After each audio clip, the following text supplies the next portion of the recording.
जय हिंद दोस्तों। सबसे पहले बता देना चाहूंगा कि मैं कोई हवाबाजी करने नहीं आया हूं, पूरी एनालाइज करके पूरी सबूत के साथ ऐसी बातें बताने आया हूं कि तुम्हारा दिमाग खोल देगा।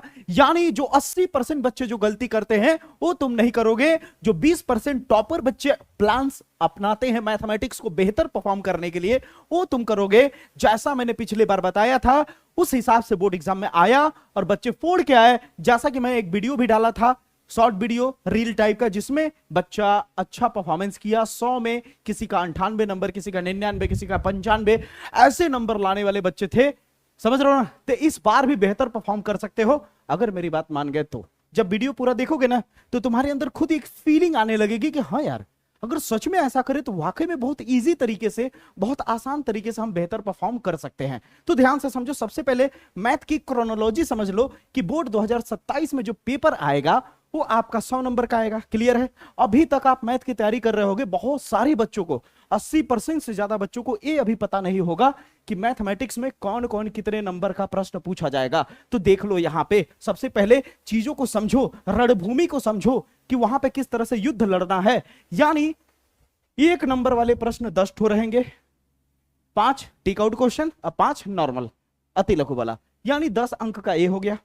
2 नंबर वाले 8 प्रश्न रहेंगे, यानी 16 नंबर। इसके बाद आता है दोस्तों 8 नंबर वाले प्रश्न, जो कि आपके 3 ठो रहेंगे, 8 3 24। और इसमें मजे की बात क्या है, अथवा अथवा करके दिया रहेगा, यानी 6 प्रश्न होगा, 6 में कोई 3 करना होगा, जो मुझे पहले ही से पता है कि वो तीनों आएगा जो बताऊंगा मैं। यानी आपका 24 नंबर तो कोई टाल नहीं सकता आपको दिलाने से, ये गारंटी है। अब आती है बारी, सबसे बड़ा खेल क्या है, यानी 100 नंबर में सीधे सीधे 50 नंबर मेरे भाई, केवल आपका 10 प्रश्न है 5 नंबर वाला। यानी सबसे ज्यादा कहां नंबर छुपा हुआ है, 5 नंबर वाले में और 8 नंबर वाले। इन दोनों को मिला दो तो सीधे 74 नंबर आपकी तैयारी हो जाती है।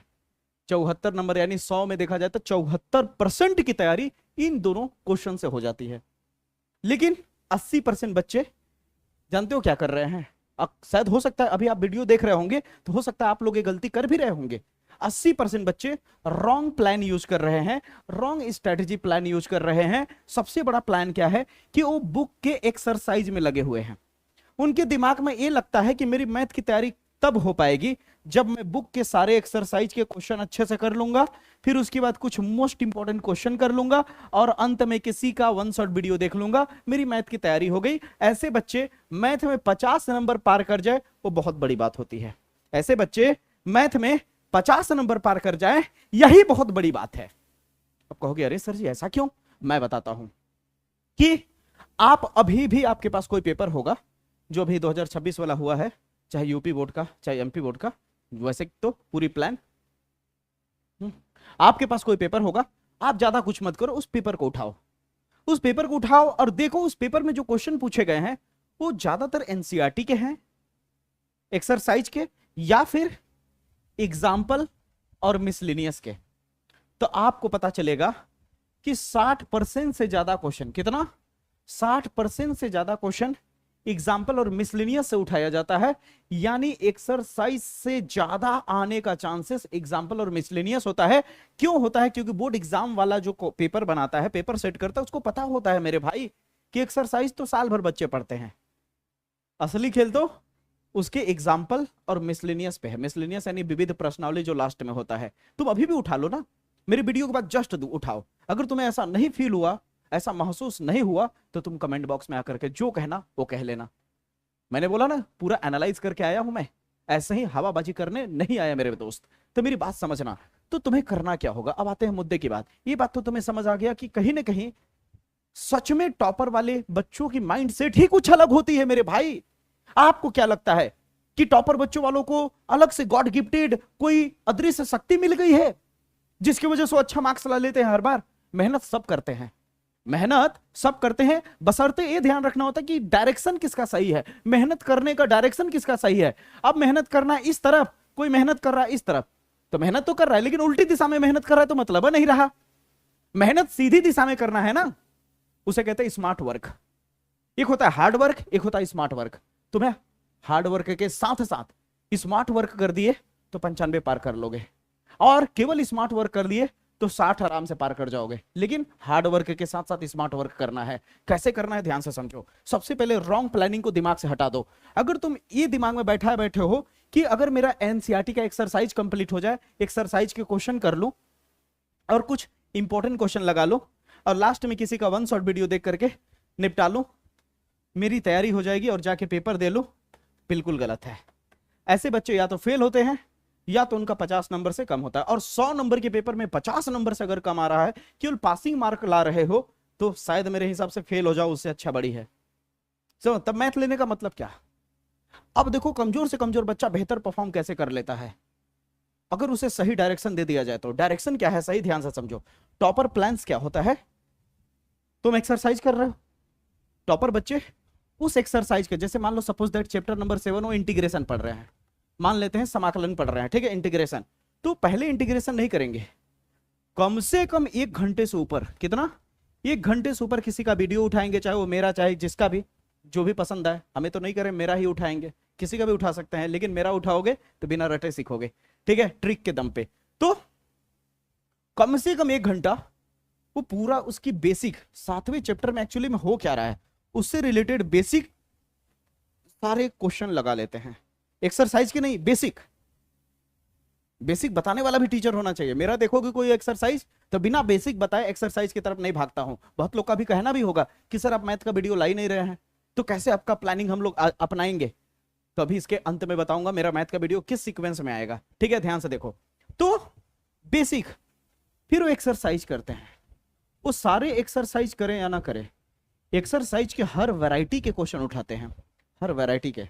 क्योंकि अगर 4 क्वेश्चन है, 4 क्वेश्चन है, मान लो 1 क्वेश्चन, 2 क्वेश्चन, 3 क्वेश्चन, 4 क्वेश्चन। पहला क्वेश्चन अगर अच्छे से कर लिए और 3 क्वेश्चन सेम वैरायटी पे है, तो पहला अगर आ गया तो तीनों ऑटोमेटिक आ जाएगा। समझ रहे हो ना। तो पहले वो सेम वैरायटी के यानी एक्सरसाइज को भी समझते हैं, लेकिन उनका विश्वास एक्सरसाइज पे नहीं होता है, उनका विश्वास एक्सरसाइज पे नहीं होता, उनका विश्वास कहीं और है। जब इतना वो लगा लेते हैं तो उनको ऐसा लगता है टॉपर बच्चों की कि अभी भी मेरी तैयारी 0 है। अब वो क्यों कहते हैं कि अभी भी तैयारी मेरी 0 है, क्योंकि उन्होंने बेसिक सीखा, एक्सरसाइज के क्वेश्चन लगा, एक्सरसाइज में अलग अलग टाइप के क्वेश्चन मिल गए, तो वो भी तो एक तरह का बेसिक ही तो है एक्सरसाइज। अब उन्हें तब तसल्ली होता है जब वो पूरे एग्जाम्पल को लगा ले। उस 7वें चैप्टर जब खत्म होगा तो अंत में मिसलेनियस मिलता है, विविध प्रश्नावली, उनको लगाने का दम रख ले। अगर उनका एग्जाम्पल क्लियर हुआ और मिसलेनियस क्लियर हो गया तो उनको ऐसा लगता है टॉपर बच्चों को कि अब मेरा 50% तैयारी हो गया है। अभी भी वो पूरा नहीं समझ रहे हैं, आप तो इतने में पूरा तैयारी समझ लिए, लेकिन अभी भी देखो वो आपसे ज्यादा कर चुके, बेसिक भी सीख चुके, एक्सरसाइज भी सीख चुके, एग्जाम्पल मिसलेनियस के मोस्ट इंपॉर्टेंट क्वेश्चन लगा चुके, फिर भी उन्हें ऐसा लग रहा है कि अभी मेरी तैयारी नहीं हुई है। बात समझो, ये अनसॉल्व मैं कराने वाला हूं, अभी बताऊंगा क्या होगा, ठीक है।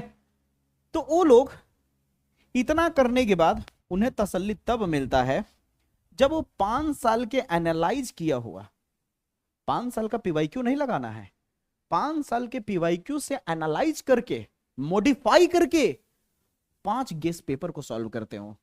और 5 गेस पेपर जो अगर अच्छा टीचर आपको है तो मॉडिफाई करके गेस पेपर निकाल के देगा, जैसे मैंने दिया था पिछले सीजन में, अखराया भी था, टॉप 100 क्वेश्चन दिए थे और सीना ठोक के कहा था कि उसमें से आएगा। ऐसे इस सीजन में भी बताऊंगा, चिंता मत करिए, ठीक है।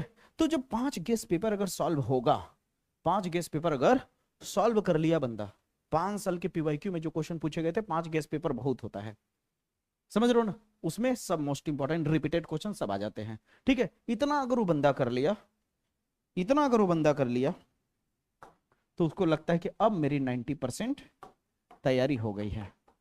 अब 10% वो बंदा केवल और केवल रिवीजन के भरोसे छोड़ देता है। अब इन्हीं सब चीजों को अच्छे से रिवाइज करता है। इतना करने के बाद अगर आपका 90+ मार्क्स अगर नहीं रहे तो कमेंट बॉक्स में आओ, जितना जी चाहे उतना जी चाहे गाली देके चले जाओ, कोई भी यूट्यूब पे टीचर ही बोलेगा। जितनी चीजें मैंने बताया, इसी सेम चीज को कोई नकल करके बाद में दोबारा बता दे, बात अलग है, लेकिन ये जो अभी मैं बताया हूं, अभी इस सीजन में 2027 के बोर्ड एग्जाम वाले सीजन में पहली बार ऐसी कुछ चीजें तुम्हें दिया जा रहा है, ऐसा कुछ मैं बता रहा हूं जो मेरे मुंह से सुन रहे हो, समझ रहे हो। ये पूरा बैठ के सोच समझ के चीजें बता रहा हूं मैं, समझ रहे हो मेरी बातें। अब इतना अगर तुम कर लेते हो तो 100% तुम 90+ रहोगे। तुम्हारा डेडिकेशन, मेहनत अच्छा। अब कहोगे इतना सर करने के लिए हमें रेगुलर मैथ में कितना मेहनत करना चाहिए? मेरे हिसाब से अगर रेगुलर, बोर्ड एग्जाम तुम्हारा फरवरी में है, रेगुलर अगर तुम 1.5 से 2 घंटा भी मैथ लगाते हो, कितना, 1.5 से 2 घंटा, तुम मान के चलो कोई दुनिया की ताकत तुम्हें नहीं रोक सकती 90+ जाने से। समझ लो, तुम फुल में फुल भी ला सकते हो, क्योंकि मैथ में राइटिंग पे मार्क्स कटता नहीं है, बस तुम्हें सही तरीके से प्रेजेंट करने आना चाहिए। तो तुम फुल में फुल मार्क्स भी ला सकते हो। मेरे बच्चे हल्का सा रह गया, नहीं तो फुल में फुल मार्क्स आया होता। समझ रहे हो? तो कहने का सीधा सीधा तात्पर्य यह है, मेरा कहने का तात्पर्य यह है कि इस तरह से चलना होगा। अब बहुत लोग के मन में आता होगा कि सर हमें प्रीमियम या मिनिमम कम से कम 5 गेस पेपर अगर 5 साल के पीवाईक्यू से छांटना है, छांटना नहीं है, गेस पेपर मॉडिफाई करके बनाना है, तो हम तो एज ए स्टूडेंट है सर, हम कैसे बना पाएंगे सर? हमें कैसे पता चलेगा कौन चीज कितना इंपॉर्टेंट है कितना नहीं? तो उसका भी समाधान है, उसका भी समाधान है। उसका समाधान बताऊं उससे पहले एक चीज जो आपके मन में चल रहा है उसका समाधान कर दूं कि सर आप जो बता रहे हैं रूल, वो हम तभी फॉलो कर पाएंगे जब आप यूट्यूब पे धमाकेदार वीडियो लाएंगे। अगर आपका वीडियो ही यूट्यूब पे नहीं आएगा मैथ का, ठीक है, तो हम कैसे करेंगे सर? तो मैं बताता हूं। मेरा पिछले बार भी अगर आप प्लेलिस्ट देखे होंगे तो वीडियो का सीक्वेंस आपने देखा होगा। मैं किस तरह से वीडियो लाऊंगा देखो, जैसे एग्जांपल दे रहा हूं तुम्हें, मान लो मैं चैप्टर 3 की बात कर रहा हूं, ठीक है, तो चैप्टर 3 का जब मैं वीडियो लाऊंगा 1 शॉट मेरा वीडियो आएगा, ठीक है, कैसा आएगा? 1 शॉट आएगा। तो चैप्टर 3 में क्या होगा, ध्यान से समझना, करीबन करीबन 10 मिनट, तो करीबन 10 मिनट वो सारे बेसिक होंगे जिसके दम पे तुम इसके एक्सरसाइज को अच्छे से कर सको। फिर दूसरे नंबर पे एक्सरसाइज के बहुत ही वायरल क्वेश्चन, सीरियल बाई से क्वेश्चन नहीं कराएंगे। देखने पे ऐसा लगेगा कि सीरियल बाई से ही जा रहा है। जैसे एग्जांपल के तौर पे अगर मान लो मैंने 2+3 जोड़ा तो कितना आ गया? 5। अब इसी टाइप का 3-4 ठो क्वेश्चन दिया हुआ है, तो मैं क्यों कराऊंगा? सेम टाइप के क्वेश्चन को मैं छोड़ दूंगा तुम्हें होमवर्क के तौर पे। तो इससे क्या होगा, समय भी बचेगा, बेसिक भी क्लियर हो जाएगा, मोस्ट इंपोर्टेंट क्वेश्चन भी क्लियर हो जाएगा। एक्सरसाइज बाई चलेंगे, एक्सरसाइज के हिसाब से चलेंगे, सीक्वेंस में चलेंगे, एक्सरसाइज के हिसाब से चलेंगे, लेकिन प्रिडिक्टेड क्वेश्चन उठाएंगे, हाई वेटेज वाले क्वेश्चन उठाएंगे, डिमांडेड वाले क्वेश्चन उठाएंगे, जो 2027 में कोई माई का लाल ना रोक सके ऐसे क्वेश्चन उठाएंगे। ठीक है, जब इतना हो जाएगा तो फिर उसके बाद एग्जाम्पल के कुछ इंपॉर्टेंट क्वेश्चन होंगे, प्लस मिसलेनियस के कुछ इंपॉर्टेंट क्वेश्चन होंगे। किसके? मिसलेनियस के। तो जरा सोचो, जब चैप्टर 3 जब तुम मेरा वीडियो उठाओगे, 10 मिनट बेसिक मिल गया, एक्सरसाइज वाले अच्छे लेवल के क्वेश्चन मिल गए, ठीक है, एग्जाम्पल के कुछ अच्छे लेवल के क्वेश्चन मिल गए, मिसलेनियस के कुछ अच्छे लेवल के क्वेश्चन मिल गए। इतना अगर तुम अच्छे से तैयारी कर लेते हो तो मेरे हिसाब से तुम एक्सरसाइज नहीं भी पढ़ोगे तो चलेगा। ये सीधे सीना ठोक के कह रहा हूं, समझ रहे हो ना? इसमें सब कुछ मिल जाएगा, और इतना करने के बाद तुम एक्सरसाइज के क्वेश्चन को एकदम मक्खन की तरह क्लियर कर लोगे। अगर इक्का दुक्का जो क्वेश्चन छोड़ूंगा भी वो एकदम इजीली कर लोगे, कोई रोक ही नहीं सकता मेरे भाई। अब बताओ ये सीक्वेंस सही है कि नहीं?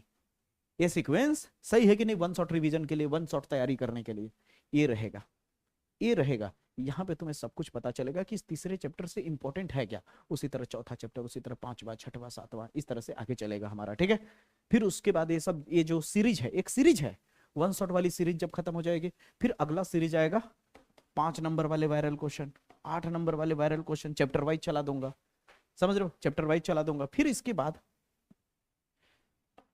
मॉडल पेपर सॉल्व करा दूंगा, इसके बाद मॉडल पेपर सॉल्व करा दूंगा। और सबसे इंपॉर्टेंट जो है, मैंने बताया कि इस सब का समाधान कहाँ मिलेगा। जैसे आपने कहा कि सर आपको पता है कि 5 साल का कैसे मॉडिफाई करके गेस पेपर बनाना है, तो उसके लिए मैंने बहुत सिंपल सा एक रास्ता निकाला है। और वो रास्ता क्या है आप बताना, कि अभी हमारा ऐप पे, मेरे ऐप पे क्या चल रहा है, संकल्प 2027 का बैच चल रहा है, जो धमाकेदार चल रहा है। ठीक है, नया है, थोड़े पीछे थे अब आगे भी आ गए हैं। ठीक है, ये जो बैच चल रहा है, ये संकल्प 2027 का जो बैच चल रहा है, ये जैसे ही नवंबर के एंड में, यानी मान के चलो दिसंबर के कितना, मान के चलो दिसंबर के 10 तारीख तक इस बैच को एंड कर देंगे हम लोग तैयारी करा के। तो जो इस संकल्प बैच को अच्छे से लेता है, संकल्प बैच में पूरा डिटेल में पढ़ाया जा रहा है, अच्छे से पढ़ाया जा रहा है, पीवाईक्यू वाले क्वेश्चन कराए जा रहे हैं, अच्छे वायरल क्वेश्चन कराए जा रहे हैं, लाइव क्लासेस, रिकॉर्डेड क्लासेस सब साथ में आ रहे हैं। अगर इस बैच को आपने लिया है तो बेनिफिट क्या होगा देखो, इसके बाद दिसंबर और जनवरी के बीच में कोई भी बच्चा चैप्टर पढ़ना नहीं चाहता है, क्योंकि चैप्टर तब तक पढ़ चुका होता है, सीख चुका होता है, वन शॉट देख चुका होता है। अब उस दौरान चैप्टर पढ़ने से ज्यादा इंपॉर्टेंट होता है कि जो 1 महीना लगभग बचा है मेरा पेपर का, 1 मंथ जो बचा है, 1 मंथ जो बचा है, उसमें केवल टॉपर बच्चे क्या करते हैं पता ही है, बताने की जरूरत नहीं है, केवल वो guess paper model paper solve करते हैं। क्या करते हैं? Guess paper model paper solve करते हैं। तो मैंने सोचा है कि उसी समय उस ऐप पे एक छोटा सा मॉडुलर सॉल्व कराने वाला एक बैच लाऊंगा, जिसमें ज्यादा से ज्यादा 20 दिन चलेगा। और जो इस संकल्प बैच का देख ही रहो रेट कितना कम है, जहां 5,000 6,000 वाले बैच के लेवल की चीजें पढ़ाई जा रही है, लेकिन लिया कितना जा रहा है? 399 रुपए केवल। और जो इस बैच को पहले से ही ले लिया है, तो जब इस बैच की तरफ जाएगा तो ये बैच तो उस समय और ज्यादा सस्ता होगा। इतना अगर अभी ये है तो ये वाला जब लॉन्च होगा तो और ज्यादा सस्ता होगा। और जो संकल्प बैच ले चुका होगा, जो संकल्प बैच ले चुका होगा, तो उसको ये बैच 50% ऑफ करके दे दिया जाएगा। 50% ऑफ, 50% ऑफ का मतलब वही कुछ रुपए, समझ रहे हो ना? कुछ रुपए की बात हो जाएगी, ठीक ना? समझ आई मेरी बातें? और इस बैच में क्या क्या मिलेगा? फिजिक्स का 10 गेस पेपर सॉल्व कराया जाएगा प्रिडिक्टेड करके 5 साल के पीवाईक्यू से। केमिस्ट्री का 10 गेस पेपर सॉल्व कराया जाएगा 5 साल के पीवाईक्यू से प्रिडिक्टेड करके। मैथ के कम से कम 5 से 6 गेस पेपर सॉल्व कराए जाएंगे 5 साल के क्वेश्चन को एनालाइज करके। और बायो के भी 5 से 6 गेस पेपर सॉल्व कराए जाएंगे मेन सब्जेक्ट के। और फ्री में अगर मेरे को देना रहा तो हिंदी इंग्लिश का 1-2 गेस पेपर दे सकता हूं, ठीक है? इतना कराने के बाद जो ईमानदारी से बच्चा करता है, अच्छे से करता है, 80% से नीचे अगर उसका रिजल्ट आ गया, जो कि बढ़िया जो मेहनत करता है उसका 90 पार रहेगा, कोई रोक ही नहीं सकता। 80% से नीचे रिजल्ट आता है, पैसा रिफंड ले जाना। इतना खतरनाक कोई स्टेटमेंट दे ही नहीं सकता। समझ रहे हो ना? मेरी बात को रिकॉर्ड करके कहीं रिकॉर्डिंग में रख लो, जो कह रहा हूं सही है, लेकिन इतना ईमानदारी से करना होगा। समझ आई मेरी बातें? अच्छे से जो कर लिया, जो सोच रहा होगा कि काश मैं पास हो जाऊं, वो अच्छे नंबर से पास होगा। जो सोच रहा होगा कि काश 60 से 70% आ जाए, वो 85 पार कर जाएगा, उस हिसाब से मेहनत करेगा। तो जो 70% वाली मेहनत कर रहा होगा मेरी स्मार्ट प्लानिंग से, जो 70% के हिसाब से मेहनत कर रहा है, उसका 80-85% आराम से आ जाएगा। जो 80-85% के हिसाब से मेहनत कर रहा होगा, उसका 95 दाग जाएगा, 95 पार हो जाएगा, 90 प्लस ही रहेगा कुल मिलाकर के। समझ आई मेरी बातें? तो इतनी सारी चीजें होगी। कैसे मेरा मैथ है ये भी बता दिया। कल रक्षाबंधन के बाद से मेरा मैथ आना शुरू हो जाएगा, ठीक है? और रक्षाबंधन के शुभ अवसर पर हो सकता है इस बैच पे कूपन कोड लगा दिया जाए। कूपन कोड लगाऊंगा तो हो सकता है कुछ रेट और डाउन हो सकता है, ठीक है? तो मैं टीम से बात करता हूं, अगर वो जैसा कहते हैं उसके हिसाब से मैं करता हूं, ठीक है? कोशिश पूरा करूंगा कि कूपन कोड लग सके, ठीक है? तो इतना जो बताया हूं, इस हिसाब से अगर तैयारी करोगे तो तुम फोड़ क्या होगे बोर्ड एग्जाम में मैथ में। अब इससे बेहतर तुम्हें स्मार्ट प्लानिंग कोई नहीं बताएगा मेरे भाई। इससे बेहतर तुम्हें स्ट्रेटेजी स्मार्ट प्लानिंग कोई नहीं बताने वाला है। इतना अच्छे से तुम स्क्रीनशॉट लो, दिमाग में बैठा लो, कहीं नोट कर लो, ठीक है? अब बस इंतजार करो मैथ के वीडियोस आने का, पूरे इसी सीक्वेंस में मैं चलूंगा, ठीक है? तो मुलाकात करते हैं अगले वीडियो में। जय हिंद, जय भारत।